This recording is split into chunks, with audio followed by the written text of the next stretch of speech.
Terima kasih kawan-kawan, seluruh wartawan yang sudah hadir di sini. Kita hari ini sangat berbahagia ya bahwa barang yang kita nantikan, barang yang kita sudah minta selama berbulan-bulan, bahkan dengan lelah, keluar waktu, tenaga, dan segala macam, kita minta ke Komisi Informasi, akhirnya hari ini dibuka, yaitu ijazah yang digunakan Joko Widodo untuk mencalonkan diri jadi presiden di tahun 2014 dan 2019. 2014 yang bawah, 2019 yang atas. Nah, ini mengkonfirmasi temuan-temuan yang saya dapatkan dari sumber lainnya. Namun ternyata ada yang salah di sini. Jadi di sini agak berbeda dari sumber-sumber yang saya dapatkan mengenai ijazah yang digunakan 2014. Tetapi itu nanti akan kita investigasi lebih lanjut dan akan kita umumkan hasilnya begitu saya temukan. Nah, untuk Pak Bonatua saya ucapkan selamat bahwa penelitiannya telah membuahkan sebuah hasil ya, dan nanti akan dibukukan ya Pak Bonatua ya. Akan dibuat menjadi sebuah buku yang semoga akan menjadi penerusnya Jokowi White Paper ya. Silakan Pak Bonatua untuk dijelaskan apa yang akan dilakukan. Baik, terima kasih ya. Assalamualaikum, Shalom, Om Swastiastu, Namo Buddhaya, Salam Kebajikan. Maaf, Pak, saya ngopet nih, takut slip tang.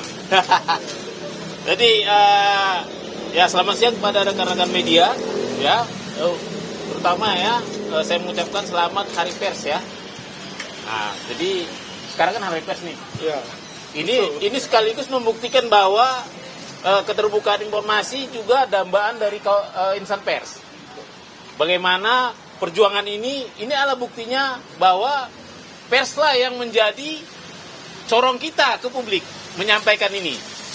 Ya, jadi terima kasih sudah hadir. Ya, saya juga mengucapkan terima kasih buat pemerhati demokrasi, juga keterbukaan informasi, dan terutama untuk masyarakat Indonesia yang selama ini mungkin mohon maaf kata ya kalau saya salah. Yang menurut saya sekarang ada tiga masyarakat Indonesia terbelah tiga ya. Pertama, orang yang percaya bahwa ijazah beliau ada dan asli, dan orang yang ragu-ragu, serta yang ketiga adalah orang yang tidak percaya. Nah, selama ini kita dijebak pada situasi sudah ranah keyakinan, bukan ranah ilmiah. Nah, dengan adanya ini ya, pada inti kita mencoba menawarkan suatu pendekatan baru, yaitu pendekatan fakta empiris. Karena saya peneliti, inilah hasil fakta empiris itu. Jadi saya harap masyarakat yang terbelah, yang tadi tiga itu, kembali ke jadi masyarakat ilmiah yang mari melihat ini semua sebagai alat sah untuk diteliti. Ya, ini tentunya sama-sama kita tahu bahwa proses ini kita mulai sejak 3 Agustus yang lalu dengan proses yang panjang dari awal permintaan informasi, lalu KPU mengeluarkan keputusan 731 untuk mengatakan bahwa informasi saya ditolak karena melanggar keputusan KPU 731. Setelah itu publik marah. Setelah publik marah, DPR juga ikut marah, Komisi 2 ikut memanggil mereka. Lalu setelah itu saya juga mengirimkan keberatan, dan keberatan saya itu dijawab dengan dicabutnya keputusan 731 dan disertai dengan diserahkan juga yang 2 ini, tapi ya dengan 9 item yang disembunyikan. Ya. Nah, lantas saya tidak puas, 9 item itu harus dibuka karena ini dalam rangka demokrasi, yaitu jendela keterbukaan informasi.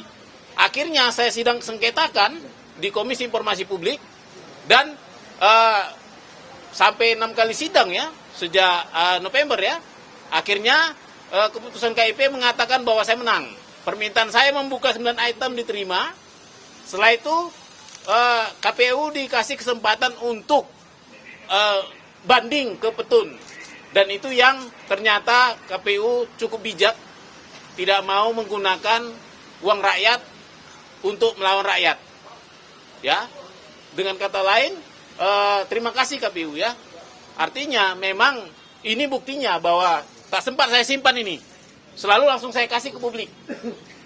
Nah, dengan begitu ya, mengapa inti acara kita ini adalah menerima salinan resmi fotokopi ijazah, ya ini saya fotokopi ijazah terlegalisir berwarna tanpa sensor. Menyambung kata Bang Mike tadi, Ya. inilah data ijazah pertama dari pintu depan KPU. Meskipun saya tahu, saya teliti banyak ijazah yang dari pintu belakang yang beredar, ya. Nah, ini nanti akan kita teliti, tujuannya peneliti, mohon kita dibantu ya Pak publik. Isu ijazah ini kan sudah memecah kita jadi 3 kubu tadi. Nanti mari kita di medsos, di mana-mana kasih data yang benar. Ya. Yang pasti jangan sampai kita menjadi fitnah. Ya, jangan sampai kita terjebak perbuatan tidak menyenangkan, melanggar undang-undang. Kita ini bisa jadi peneliti dengan apa? Dengan data yang benar. Inilah data yang benar. Ini resmi dari KPU lembaga negara. Meskipun kalian harus ingat bahwa ini memang benar data sekunder, tapi ini belum teruji secara klarifikasi maupun autentikasi. Artinya ini masih asumsi. Jadi mari kita meneliti dengan bijak. Artinya kalaupun nanti ini kita temukan benar atau salah, kita masih butuh yang namanya yang fisiknya, sumber fisik dari fotokopi ini. Ya. Jadi dari sini ya saya catat kita ini bisa, ini ada kelebihan dan kekurangannya dari fisik asli fotokopinya. Yang pasti yang kita minta ini kan fotokopi terlegalisir 5 tahun, 5 periode, 2005, 2010, 2012, 2014, 2019. Yang ini baru 2. Nah, yang mengikuti sepanjang zaman itu adalah legalisir ini. Ini selalu identik membawa jejak-jejak administrasi. Ya, bagaimana ini keluarnya nggak sembarangan. Ini pasti ada sebuah proses administrasi di baliknya. Itu bisa kita mintakan juga ke UGM. Dimulai dari siapa yang meminta, siapa yang melegesnya, siapa yang pihak KPU yang memverifikasi administrasi. Ya, itu bisa bisa jadi verifikasi validasi dokumen 5 dokumen tadi. Berikutnya kesamaannya ini dengan yang sumber fotokopinya. Saya bilang sumber fotokopi ya, saya belum berani bilang itu asli ya. Sumber fotokopinya, katakanlah asumsinya itu asli ya, adalah semogalah informasi ini. Ya. Jadi bayangkan bahwa dulu ada alih media, informasi ini alih media dari yang aslinya, katakan aslinya, analognya ke fotokopi. Artinya 100% informasi ini sudah pindah. Misalnya nama, logo, foto, tanggal lahir ya kan, tanda tangan, ini sudah 100% pindah alih media dan 100% bisa dipertanggungjawabkan jika ada yang ingin menelitinya. Misalnya tanda tangan itu bisa teliti apa? Mungkin nanti netizen ada yang Ahli tanda tangan. Yang punya kebetulan dulu meleges pas di tanggal ini. Kan bisa dicek ini tanda tangannya gimana. Seperti Bang Mike tadi juga, ini kan agak beda posisinya, kok geser ya kan. Nah ini juga agak geser ini dengan data-data yang pernah ada. Nah itu juga nanti akan bisa kita teliti ya. Dan juga misalnya ada foto ya, foto juga kita bisa teliti. Tapi khusus untuk foto dan materai ini hati-hati. Karena apa? Foto dan ini tidak mengandung warna ya. Walaupun katanya ini foto hitam putih, tapi mungkin kalau foto aslinya agak beda juga, nggak harus hitam putih sekali. Tapi materai juga itu kan berwarna. Meskipun bisa kita lakukan analisis tapi terbatas. Ya, tetap terbatas misalnya bentuknya. Ya. Dan seperti misalnya juga yang kita tidak bisa, kekurangan kita adalah kita tidak bisa uji dokumen fisik, uji forensik. Ya, kita tidak bisa uji usia kertas, kita tidak bisa uji usia tinta. Ya, kita tidak tahu ukuran aslinya. Ini kan 4 ya. Tapi kita tidak tahu ukuran aslinya bagaimana. Itu perlu diingat. Jangan pernah kita meneliti ke wilayah itu memakai sampel ini. Supaya jangan terjadi fitnah.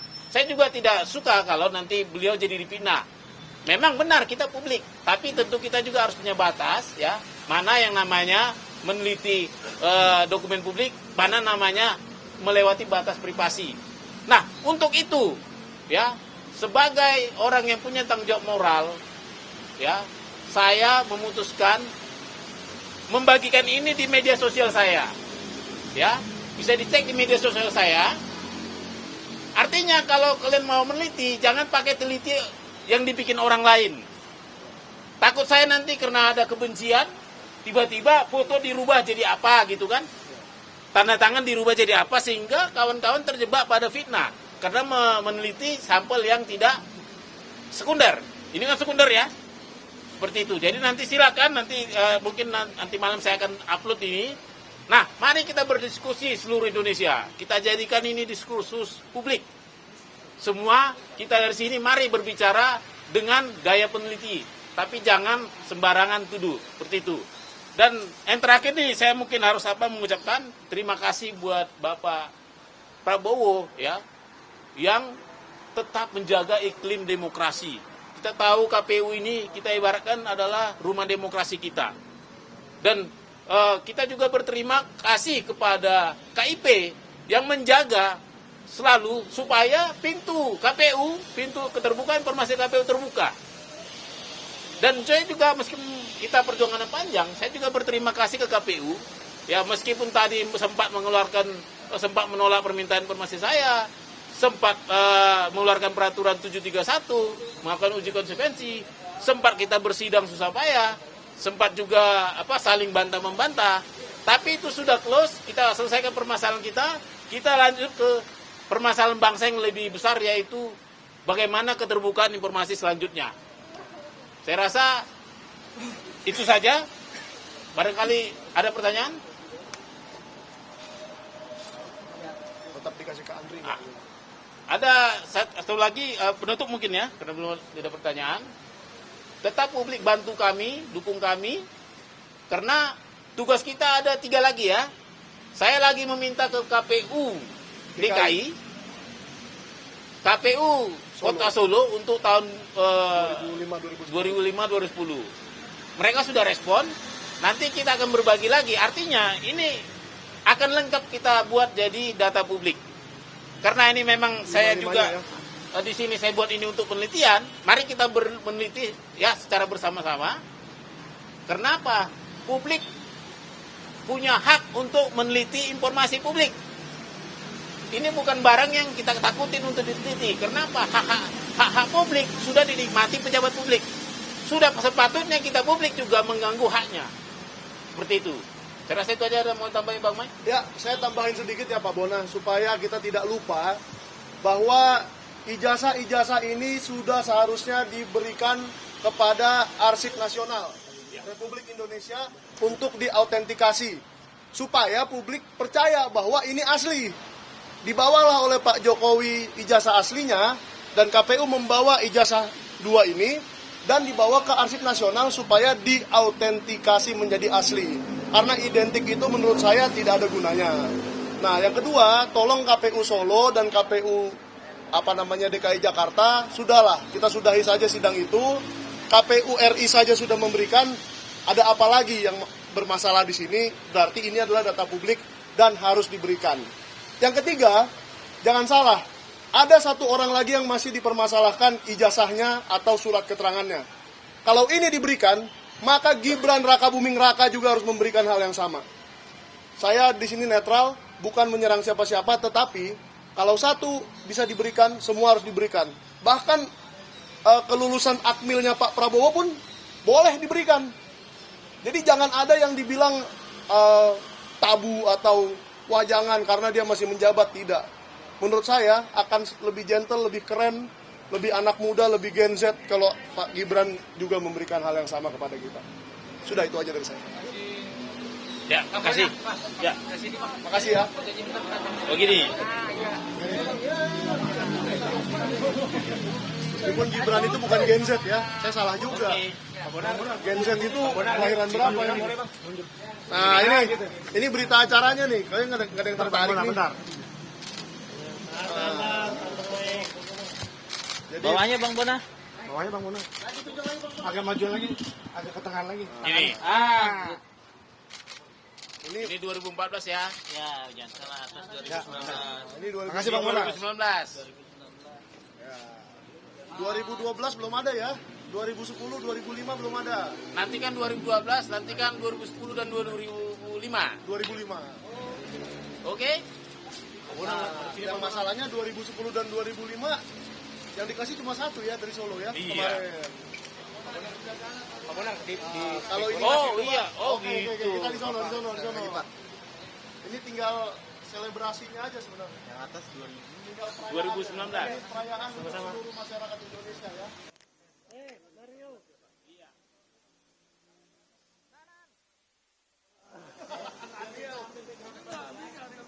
Ngeri kali.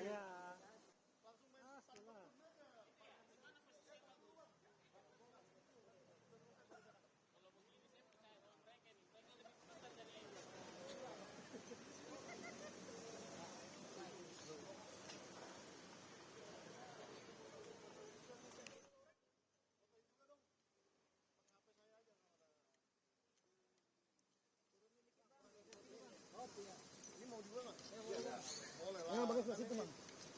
Abangnya biar di tengah-tengah KPU-nya. Nah, gitu. Nah. Ya kan?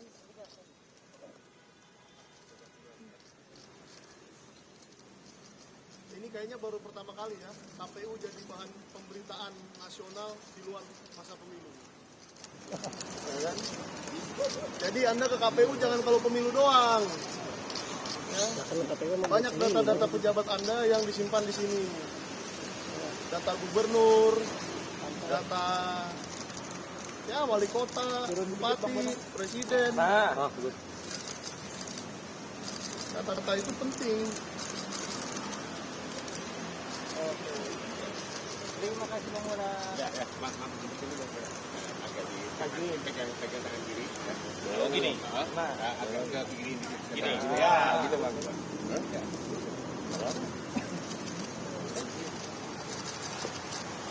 Udah kayak foto model dia ya. Mereka ambil foto, aku yakin. Cara posisi duduknya itu beda. Bang, bagus ntar bagi dong. Bang.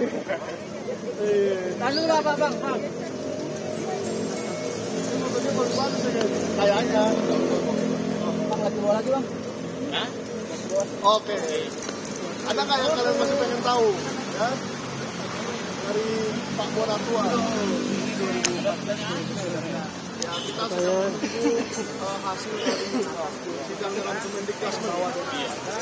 Yang kemarin saya kabur dulu karena ada. Oh ini mau foto. Ya tapi inilah buktinya guys. Yang namanya perjuangan itu memang memakan waktu, memakan energi, memakan biaya, dan ya tidak gampang. Tetapi kita harus yakin kalau rakyat bersatu, kita akan bisa membuka segala-galanya.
Ada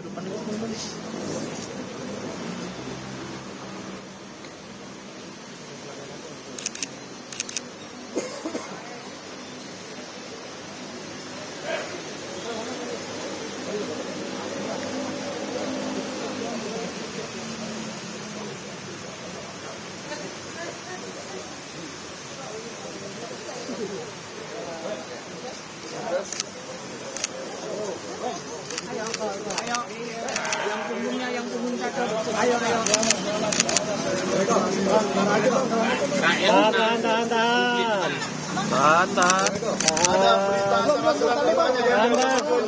Di situ aja. Foto dulu. Halo bang, tadi kerja saya dulu bang ya.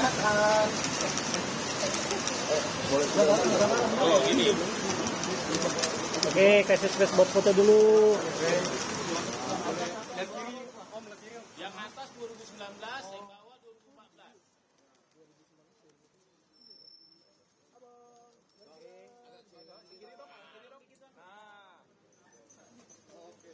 Kamera di sini, di sana. Kamera dulu lah, mantap. Videonya ada juga di sana. Iya. Gantian. Memang terbukti bahwa seluruh rakyat Indonesia membutuhkan ini. Ini sekarang ya.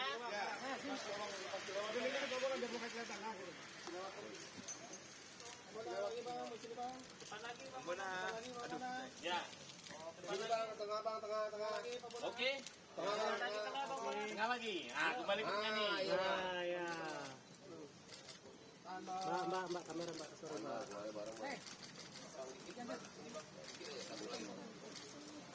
Udah? Bang, jadi ke kiri sekali lagi deh bang. Yoi, ayo. Wah. Ada backgroundnya logo KPU gini nih. Oh gitu. Memang ternyata mau ngambil view sana ke background KPU. Oke. Oke, Boleh, sekarang ke sini ke depan. oke. Ya.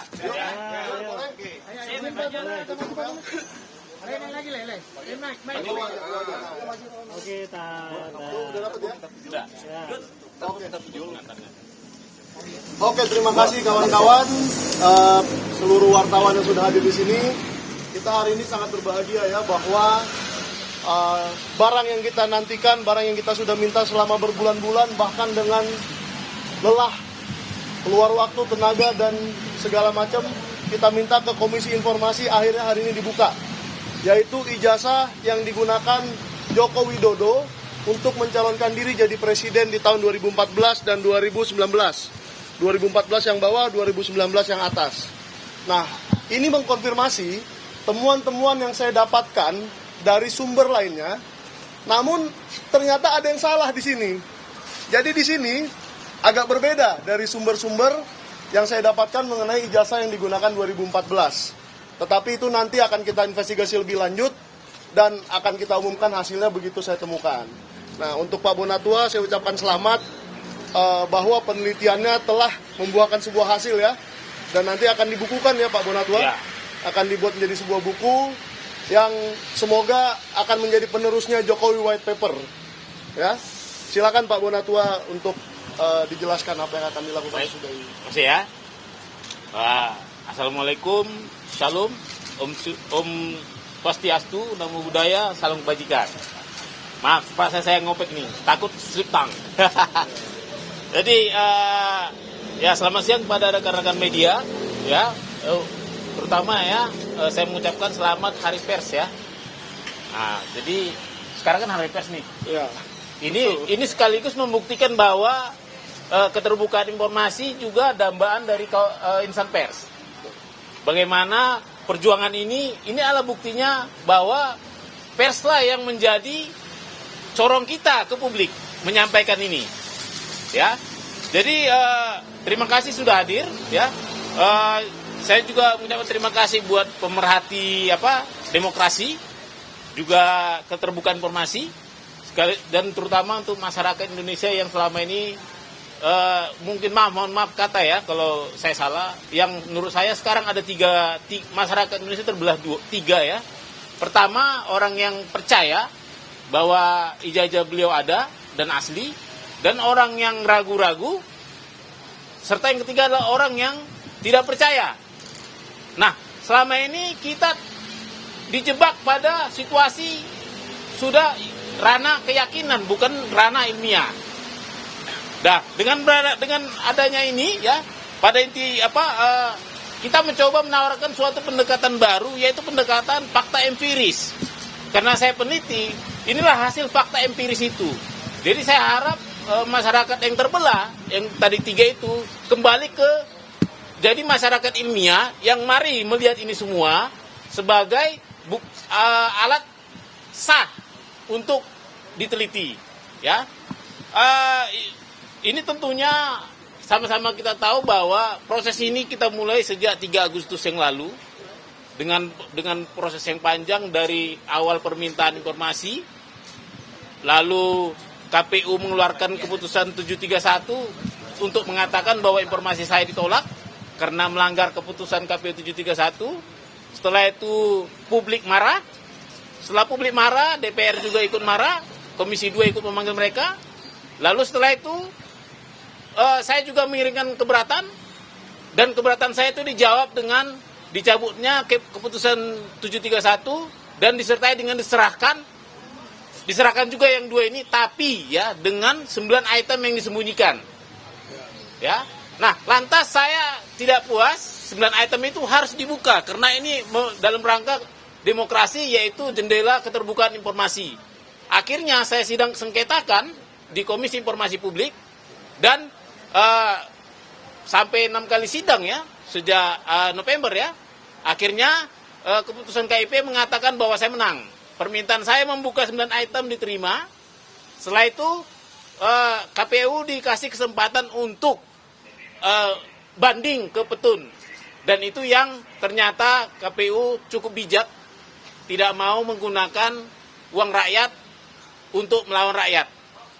Ya. Dengan kata lain, terima kasih KPU ya. Artinya memang ini buktinya bahwa tak sempat saya simpan ini. Selalu langsung saya kasih ke publik. Nah, dengan begitu ya, mengapa inti acara kita ini adalah menerima salinan resmi fotokopi ijazah ya. Ini saya fotokopi ijazah terlegalisir berwarna tanpa sensor. Menyambung kata Bang Mike tadi. Inilah data ijazah pertama dari pintu depan KPU. Meskipun saya tahu, saya teliti banyak ijazah yang dari pintu belakang yang beredar ya. Nah, ini nanti akan kita teliti, tujuannya peneliti, mohon kita dibantu ya Pak publik. Isu ijazah ini kan sudah memecah kita jadi 3 kubu tadi. Nanti mari kita di medsos, di mana-mana kasih data yang benar. Ya. Yang pasti jangan sampai kita menjadi fitnah. Ya, jangan sampai kita terjebak perbuatan tidak menyenangkan, melanggar undang-undang. Kita ini bisa jadi peneliti dengan apa? Dengan data yang benar. Inilah data yang benar. Ini resmi dari KPU lembaga negara. Meskipun kan harus ingat bahwa ini memang benar data sekunder, tapi ini belum teruji secara klarifikasi maupun autentikasi. Artinya ini masih asumsi. Jadi mari kita meneliti dengan bijak. Artinya kalaupun nanti ini kita temukan benar atau salah, kita masih butuh yang namanya yang fisiknya, sumber fisik dari fotokopi ini. Ya. Jadi dari sini ya saya catat kita ini bisa, ini ada kelebihan dan kekurangannya dari fisik asli fotokopinya. Yang pasti yang kita minta ini kan fotokopi terlegalisir 5 tahun, 5 periode, 2005, 2010, 2012, 2014, 2019. Yang ini baru 2. Nah, yang mengikuti sepanjang zaman itu adalah legalisir ini. Ini selalu identik membawa jejak-jejak administrasi. Ya, bagaimana ini keluar ini nggak sembarangan. Ini pasti ada sebuah proses administrasi di baliknya. Itu bisa kita mintakan juga ke UGM. Dimulai dari siapa yang meminta, siapa yang melegesnya, siapa yang pihak KPU yang memverifikasi administrasi. Ya, itu bisa bisa jadi verifikasi validasi dokumen 5 dokumen tadi. Berikutnya kesamaannya ini dengan yang sumber fotokopinya. Saya bilang sumber fotokopi ya, saya belum berani bilang itu asli ya. Sumber fotokopinya, katakanlah asumsinya itu asli ya, adalah semogalah informasi ini ya. Jadi bayangkan bahwa dulu ada alih media, informasi ini alih media dari yang aslinya, katakan aslinya, analognya ke fotokopi. Artinya 100% informasi ini sudah pindah. Misalnya nama, logo, foto, tanggal lahir ya kan, tanda tangan, ini sudah 100% pindah alih media dan 100% bisa dipertanggungjawabkan jika ada yang ingin menelitinya. Misalnya tanda tangan tuh bisa teliti apa, mungkin nanti netizen ada yang Ahli tanda tangan. yang punya kebetulan dulu meleges pas di tanggal ini. Kan bisa dicek, ini tanda tangannya gimana? Seperti Bang Mike tadi juga, ini kan agak beda posisinya, kok geser ya kan? Nah ini juga agak geser ini dengan data-data yang pernah ada. Nah itu juga nanti akan bisa kita teliti ya. Dan juga misalnya ada foto ya, foto juga kita bisa teliti, tapi khusus untuk foto dan materai ini hati-hati. Karena apa?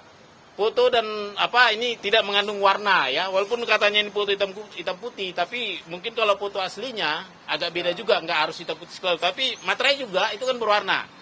Meskipun bisa kita lakukan analisis tapi terbatas, ya tetap terbatas misalnya bentuknya, ya.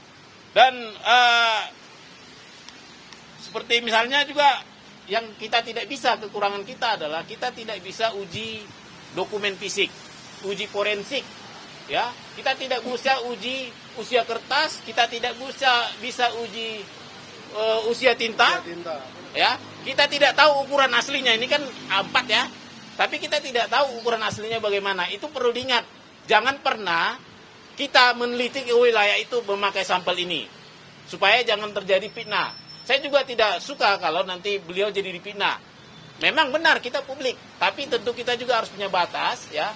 Mana yang namanya meneliti dokumen publik, mana namanya melewati batas privasi.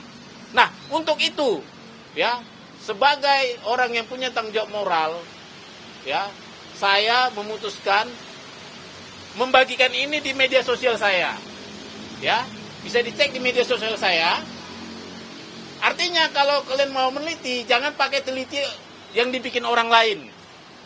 Takut saya nanti karena ada kebencian, tiba-tiba foto dirubah jadi apa gitu kan. Tanda tangan dirubah jadi apa sehingga kawan-kawan terjebak pada fitnah. Karena meneliti sampel yang tidak sekunder. Ini kan sekunder ya.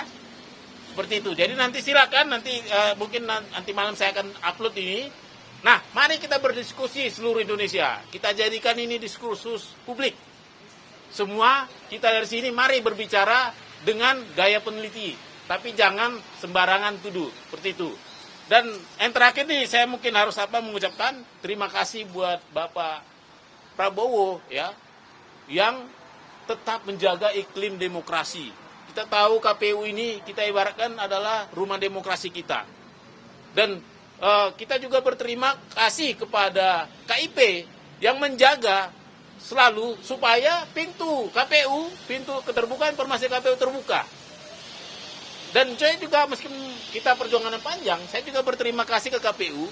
Ya meskipun tadi sempat menolak permintaan informasi saya, sempat mengeluarkan peraturan 731, melakukan uji konsekuensi, sempat kita bersidang susah payah, sempat juga saling bantah-membantah.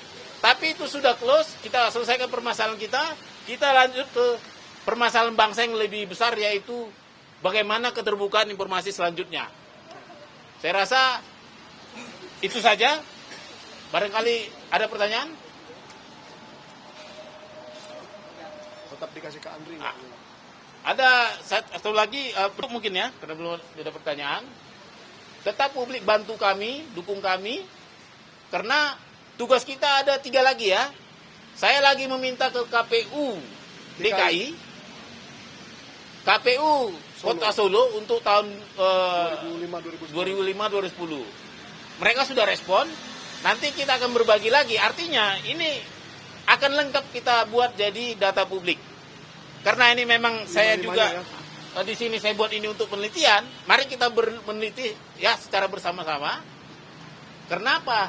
Publik punya hak untuk meneliti informasi publik. Ini bukan barang yang kita takutin untuk diteliti. Kenapa? Hak publik sudah dinikmati pejabat publik. Sudah sepatutnya kita publik juga mengganggu haknya. Seperti itu. Saya rasa itu aja. Ada mau tambahin Bang Mai? Ya, saya tambahin sedikit ya Pak Bona, supaya kita tidak lupa bahwa ijazah-ijazah ini sudah seharusnya diberikan kepada Arsip Nasional Ya. Republik Indonesia untuk diautentikasi. Supaya publik percaya bahwa ini asli. Dibawalah oleh Pak Jokowi ijazah aslinya, dan KPU membawa ijazah 2 ini, dan dibawa ke Arsip Nasional supaya diautentikasi menjadi asli. Karena identik itu menurut saya tidak ada gunanya. Nah, yang kedua, tolong KPU Solo dan KPU DKI Jakarta, sudahlah, kita sudahi saja sidang itu.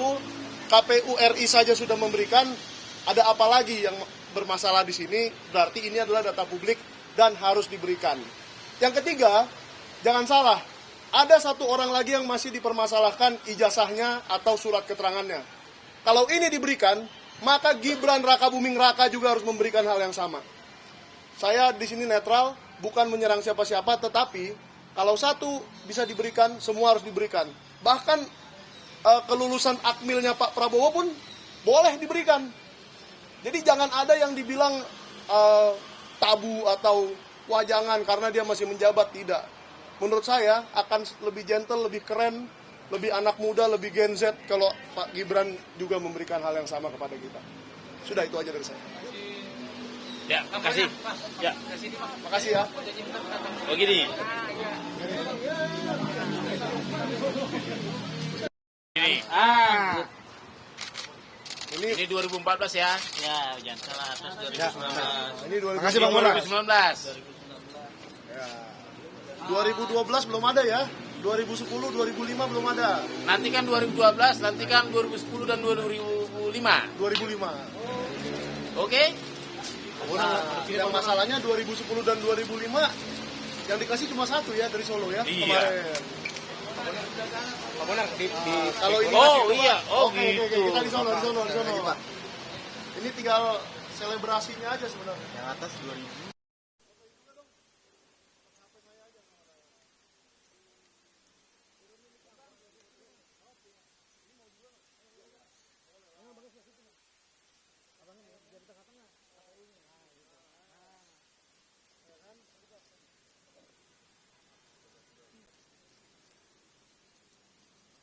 Ini kayaknya baru pertama kali ya KPU jadi bahan